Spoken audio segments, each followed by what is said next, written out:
Estudiante de quinto grado que se encuentra en condición estable tras haber recibido un disparo en Fultondale.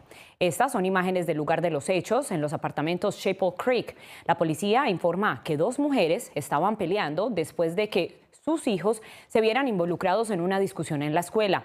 Según la policía, una de las mujeres portaba un arma de fuego, la cual supuestamente se disparó e hirió al niño. Las autoridades señalan que el estudiante de quinto grado se está recuperando actualmente en el hospital infantil. Hasta el momento no se han realizado arrestos en relación con este caso. Sin embargo, la policía informa que se encuentran entrevistando a testigos.